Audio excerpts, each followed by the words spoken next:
Hello YouTube folks, সবাইকে শুভেচ্ছা। আজকের মেটাবক্স টিউটোরিয়ালে আমি মুনির মাহমুদ। আমি গত কয়েকটা ক্লাসে মেটাবক্স নিয়ে আলোচনা করেছি এবং তা ছিল একেবারে হার্ড কোড। যদিও এভাবে হার্ড কোড করে কাজ করতে গেলে একটু সময় একটু বেশি লাগে এবং আপনি অনেক সমস্যায় পড়বেন যদি আপনি চারটা বিষয় ভালোভাবে না জেনে থাকেন, যেমন জাভাস্ক্রিপ্ট, জেকুইরি, পিএইচপি এবং ওয়ার্ডপ্রেসের ফাংশনস এবং হুকস। উদাহরণস্বরূপ আমি এখানে একটা আপলোডার নিয়েছি। এখন এই আপলোডার দিয়ে আমি বিভিন্ন ধরনের ফাইল আপলোড করব, যেমন এটা ইমেজ হতে পারে, এটা অডিও ফাইল, ভিডিও অথবা অন্য কোনো ফাইল হতে পারে। কিন্তু সমস্যা হলো এভাবে পাইকারি হারে সব আপলোড করার সুযোগ করে দিলে সাইটের জন্য মোটেই সুবিধাজনক নয়। আবার আমি যদি আপলোড বাটনে ক্লিক করি তাহলে এটা মিডিয়াতে না গিয়ে আমার কম্পিউটারের ফাইল পাথ খুঁজতেছে। এটা আরেকটা সমস্যা। এরকম আপনি আরও অনেক সমস্যায় পড়তে পারেন। আর সিকিউরিটি ইস্যু তো আছেই। আর এটা এখান থেকে না নিয়ে, অর্থাৎ সরাসরি কম্পিউটার থেকে না নিয়ে ওয়ার্ডপ্রেসের যেই আপনার মিডিয়া আছে এখান থেকে আনার জন্য আপনাকে জাভাস্ক্রিপ্ট ইউজ করতে হবে, জেকুইরি ইউজ করতে হবে। এটা অনেক সময়ের ব্যাপার। কিন্তু যদি এরকম যে সব ফাইল বা সব ফিল্ডসগুলো একসাথে এবং একটা প্যাকেজ হিসেবে আছে, প্যাকেজের মতো আছে, আর ওই প্যাকেজটি থিমে ইনক্লুড করে দিলেই আমার প্রয়োজনীয় ফাইল, প্রয়োজনীয় ফিল্ডস বা মেটাবক্স চলে আসবে, তাহলে খুবই মজার হতো, তাই না? একটা কথা আগে বলে নেই, তা হলো এই ক্লাসটি বা এর পরের ক্লাসগুলো বোঝার জন্য পূর্ববর্তী ক্লাসগুলো না বুঝলেও চলবে বা না দেখে থাকলেও কোনো সমস্যা নেই। আমি চেষ্টা করব সহজভাবে প্রেজেন্ট করতে, তবে ভালোভাবে বোঝার জন্য আগের ক্লাসগুলো দেখা এবং বোঝা খুবই জরুরি। তাহলে চলুন শুরু করা যাক। প্রথমে আমি গুগলে গিয়ে যদি মেটাবক্স লিখি, গুগল আমাকে অনেকগুলো অ্যান্সার দিবে। এর মধ্যে আমি প্রথমটিকেই বেছে নিই। লিঙ্কটা ঠিক wordpress.org/plugins/metabbox। যেহেতু আমি মেটাবক্স লিখেছি তাই এটা এসেছে। আর এটা একটা প্লাগইন, তাই আমরা এটা প্লাগইন হিসেবে ইউজ করতে পারবো। আবার চাইলে এটিকে থিমের মধ্যে ইন্টিগ্রেট করে দিতে পারবো।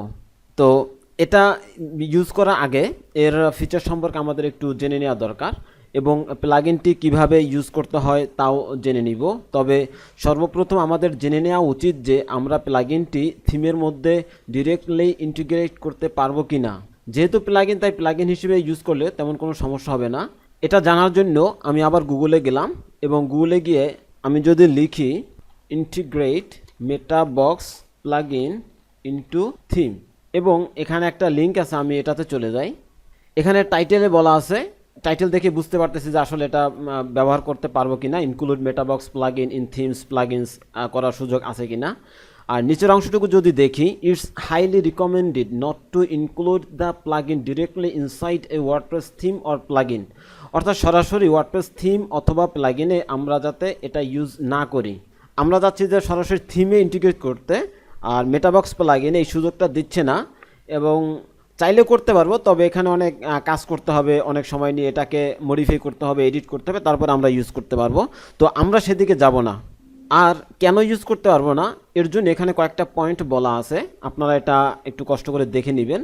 আর এখানে একটা লিঙ্ক আছে, যেমন ডিসকাশন, এখানে একটা লিঙ্ক আছে। আপনি চাইলে গিটহাবে গিয়ে আরও বিস্তারিত এই ব্যাপারে জানতে পারবেন যে আপনি কেন ব্যবহার করতে পারবেন না। যেহেতু আমি এটা নিয়ে কাজ করব না, তাই বেশি দূর আগাতে চাই না। তবে যারা ইউজ করতে চান তাদের জন্য প্রাথমিক কয়েকটা বিষয় নিয়ে আলোচনা করি। প্রথমে সাধারণ প্লাগইন বা অন্যান্য প্লাগইন যেভাবে ইনস্টল করেন এটাও সেভাবে ইনস্টল করতে হবে এবং অ্যাক্টিভেট করতে হবে। এরপর এই প্লাগইনের ওয়েবসাইটে চলে আসবেন এবং এখান থেকে মেটাবক্সের বিস্তারিত জানতে পারবেন। এই প্লাগইনের ওয়েবসাইটে যাওয়ার জন্য আমি প্লাগইনের যেই ওয়ার্ডপ্রেস রিপোজিটরির সাইট আছে এখান থেকে আমি এদের ওয়েবসাইটে যেতে পারবো।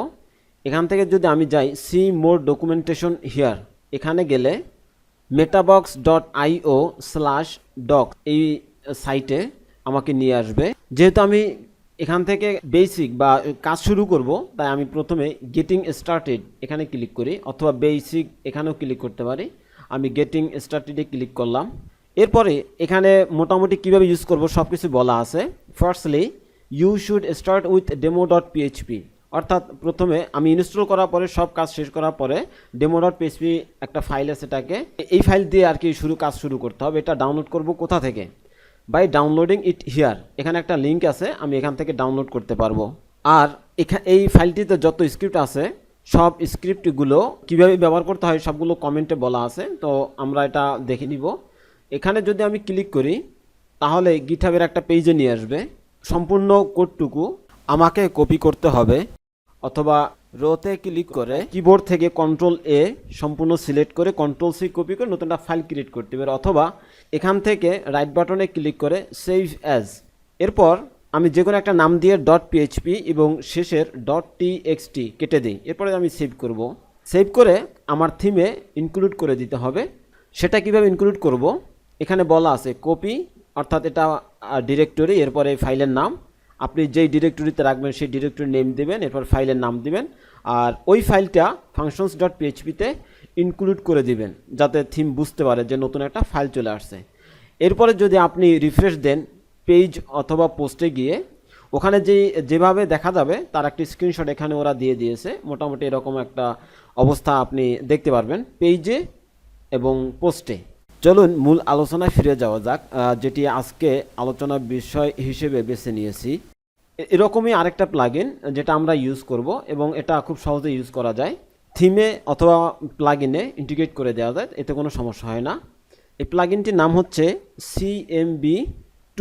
এটা লিখে গুগলে সার্চ দিলাম এবং প্রথমে আমাকে একটা লিঙ্ক দিয়ে দিয়েছে, আমি এটাতে যাই। এরপরে আমি যদি আরেকটু নিচে আসি, ওয়ার্ডপ্রেস ডিরেক্টরির আরেকটা লিঙ্ক আছে, এখানেও ক্লিক করলাম। এটা হচ্ছে সরাসরি লিঙ্কের অর্থাৎ প্লাগইনের সাইট, এখান থেকে আমি ডাউনলোড করে নিতে পারবো, অথবা আমি এখান থেকেও চাইলে ডাউনলোড করে নিতে পারবো। ডাউনলোড জিপ এখানে ক্লিক করলে আমার এটা ডাউনলোড হবে। এখন আমি যদি একটু দেখি, এখানে বলা আছে CMB2 is a complete rewrite of, অর্থাৎ custom metabox and fields for WordPress. আগে এই নামে ছিল, এখন এটা CMB2 নামে, অর্থাৎ আপডেট করার পরে, আপডেট ভার্সনটা রিলিজ হওয়ার পরে CMB2 নামে এটা ওরা রিলিজ করেছে। আর কাজ করার জন্য এখানে কিছু ইনস্ট্রাকশন দেওয়া আছে। আমি একটু স্ক্রল করে নিচে গেলে এখানে বলা আছে ডাউনলোড প্লাগইন অন wordpress.org। আমি ওয়ার্ডপ্রেস থেকে ডাউনলোড করতে পারবো এবং এখান থেকেও ডাউনলোড করে নিতে পারবো। তো আমি অলরেডি ডাউনলোড করে নিয়েছি। আর বেসিক ইনস্ট্রাকশনের জন্য এখানে একটা লিঙ্ক দেওয়া আছে, আমি এই লিঙ্কটিতে ক্লিক করলাম। এখানে মোটামুটি সংক্ষেপে বলে দেওয়া আছে যে এই প্লাগইনটি এমনভাবে ডিজাইন করা হয়েছে যে এটা আমি থিমেও সরাসরি ইনক্লুড করে দিতে পারবো, আবার প্লাগইন হিসেবেও ইনক্লুড করে দিতে পারবো। প্রথমে থিমে ইনক্লুড করে ফেলি, আর প্লাগইন হিসেবে আমি এটাকে ইউজ করতে চাই না, আমি থিমে ইনক্লুড করে দিব। তাই চলুন আমি আমার কোড এডিটরে যাই। প্রথমে আমি এই ফাইলটিকে আনকমেন্ট করে দিব, আর এই কাজটি করার জন্য আমি functions.php-তে যাব, কারণ এখানে আমার এটা কল করা আছে। এটাকে আমি কমেন্ট করে দেই যাতে এটা না পায়। এরপরে সেভ। এখন যদি ড্যাশবোর্ডে এসে আমি রিলোড দেই তাহলে আমার এখানে আর কোনো মেটাবক্স দেখা যাচ্ছে না, আর এখানে মেটাবক্সগুলো আমি CMB2 প্লাগইন দিয়ে নিয়ে আসব। আমি যেখান থেকে ডাউনলোড করেছি ডিরেক্টরি থেকে আমি আমার থিম ডিরেক্টরিতে নিয়ে আসব। এটা হচ্ছে আমার থিম ডিরেক্টরি, অর্থাৎ এটা হচ্ছে আমার থিমস ডিরেক্টরি। এরপরে আমি ব্যবহার করতেছি 2015, এখানে আমি ঢুকলাম। এরপরে আমার জিপ ফোল্ডারটিকে ডাবল ক্লিক করে ওপেন করব। এখন কোনো থিমে আপনারা দেখবেন যে এখানে একটা লিব নামে থাকে, অর্থাৎ লাইব্রেরি, LIB লিব নামে থাকে, অর্থাৎ লাইব্রেরি হিসেবে এখানে বিভিন্ন ধরনের ফাইল রাখা থাকে। যেহেতু এখানে লিব নাই, আমি নতুন করে আর বানাবো না। আমি যেটা করব, INC ইনক্লুড যেই ফোল্ডার আছে এখানে INC-তে এই ডিরেক্টরিটা ড্র্যাগ করে এনে ছেড়ে দিব। এখন এটাকে আমি রিনেম করতে পারি, এটার নাম দেই মেটাবক্স, যাতে খুব সহজেই চিনতে পারি। এরপর আমাকে কয়েকটা কাজ করতে হবে। কি কাজ করব সেটা আমি একটু এদের ওয়েবসাইট থেকে দেখে আসি। প্রথমে আমাকে যেটা করতে হবে, এখানে একটা ফাংশন আছে example-functions.php, এটাকে কপি করে functions.php-তে চিনিয়ে দিতে হবে। চলুন দেখি সেই ফাইলটা আছে কিনা। এটা আমরা আইডি থেকে দেখে আসি। আমি এখানে যেটা করেছি INC, এখানে মেটাবক্স, এবং মেটাবক্সের এখানে example-functions.php নামে একটা ফাইল আছে।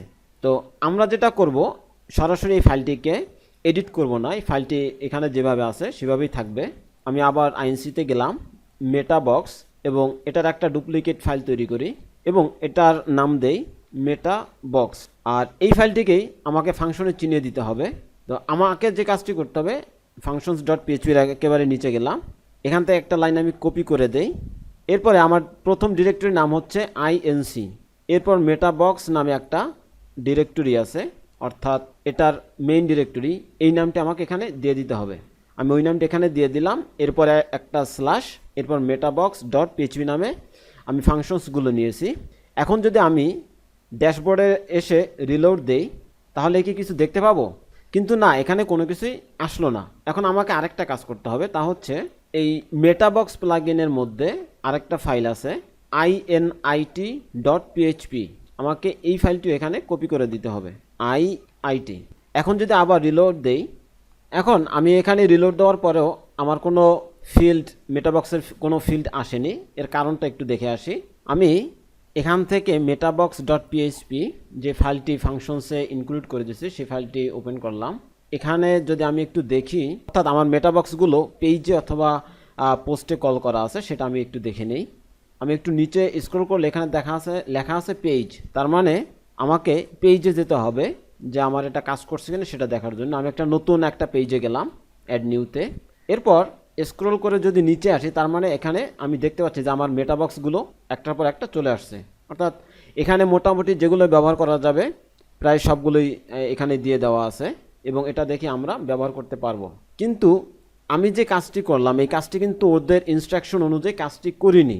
তো যার কারণে আমি যদি এখানে একটু সমস্যা করি, যেহেতু ওদের ইনস্ট্রাকশন ফলো করিনি, যদি সমস্যা করি যে এই মেটাবক্সের নামটা আমি একটু পরিবর্তন করে দেই, যেমন আমি একটা এস যুক্ত করে দিলাম। মানে আমি বোঝাতে চাচ্ছি যদি কোনো কারণে ডিরেক্টরি না পাই, আমার থিম যদি কোনো কারণে ডিরেক্টরি খুঁজে না পায় সেক্ষেত্রে কি অবস্থা হবে সেটা দেখানোর জন্য। এখন যদি আমি রিলোড দেই তাহলে এখানে অনেকগুলো সমস্যার কথা বলা আছে, এরকম সমস্যা হতে পারে। তো আমরা এরকম সমস্যায় পড়তে চাই না, বা ক্লায়েন্টকে কখনো এরকম সমস্যায় ফেলতে চাই না, যার কারণে আমি ওদের ইনস্ট্রাকশনগুলো ফলো করব। এটা একটা বেটার ওয়ে। এখন ওরা এখানে বলে দিয়েছে যদি আমি এটা প্লাগইন হিসেবে ইউজ করি তাহলে আমি এই অংশটুকু স্কিপ করে যেতে পারি, আর যদি প্লাগইন হিসেবে ইনক্লুড না করে, যদি সরাসরি থিম ডিরেক্টরিতে ইনক্লুড করে দেয় তাহলে আমি এইটুকু স্কিপ করতে পারবো না। আর এই কথাটাই ঠিক এই প্লাগইনের মধ্যে ফাংশনসে বলা আছে। আমি যদি মেটাবক্স ডিরেক্টরিতে যাই এবং এখান থেকে মেটাবক্স ডট পিএইচপি রান করি, আর এখানে ওদের একটা কথা বলা আছে get the bootstrap if using the plugin from WordPress dot org remove this. যদি আমি এটা প্লাগইন হিসেবে ইউজ করি তাহলে এটা আমি মুছে দিতে পারি, আর যদি প্লাগইন হিসেবে ইউজ না করে থিম ডিরেক্টরি দিই তাহলে আমাকে এই অংশটুকু কাজে লাগাতে হবে। এটা কোথায় কাজে লাগাবো? আমি ফাংশনস ডট পিএইচপিতে যাই এবং আমি যেখানে ফাইল ইনক্লুড করে দিয়েছি ঠিক সেখানে যাব। এখান থেকে ফাংশনস ডট পিএইচপি রান করি এবং এই কোডটুকু আমি এখানে পেস্ট করলাম। এখানে যেটা বলা আছে যদি ফাইলের ডিরেক্টরি এবং ফাইল যদি ঠিক থাকে তাহলে এই কাজটি এই ফাইলটা রান করবে, আর যদি পাথ ডিরেক্টরি ঠিক না থাকে তাহলে এখানে ওই একই এখানে যে অংশটুকু বলা আছে এখানে তাই বলা আছে, আমি এইটুকু চাইলে রিমুভ করে দিতে পারি। প্রথমে আমি যেটা করব, এখানে cmb2 init আছে, আমি এই আইএনসি আমার এই পাথটা এখানে কপি করে পেস্ট করে দেই। আবার অংশটুকুই আমি এখানে পেস্ট করে দিব, আর এটার একটা ডুপ্লিকেট তৈরি করি লাইনটার। আর মেটাবক্স এই অংশটুকুও আমি এখানে কপি করে দেই। তবে যেহেতু init বলা আছে তার মানে আমি এখানে init দিয়ে দেই, আর এই অংশটুকু আমি একটু কমেন্টস করে দেই। এখন যদি আমি রিফ্রেশ করি ড্যাশবোর্ডে এসে তাহলে এই সমস্যাটা আর দেখব না।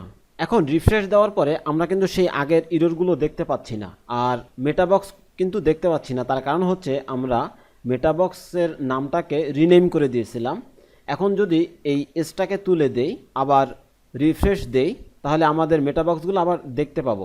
এই কন্ডিশনটা অ্যাপ্লাই করার কারণ হচ্ছে যদি কখনো ফিল্ড না পায়, মেটাবক্স পাথ বা ডিরেক্টরি বা ওই রকম ফাইল কোনো না পায় তাহলে আমাদের এই সাইট চালাতে কোনো সমস্যা হবে না। এটার জন্যই মূলত এই কন্ডিশনটা দেয়া।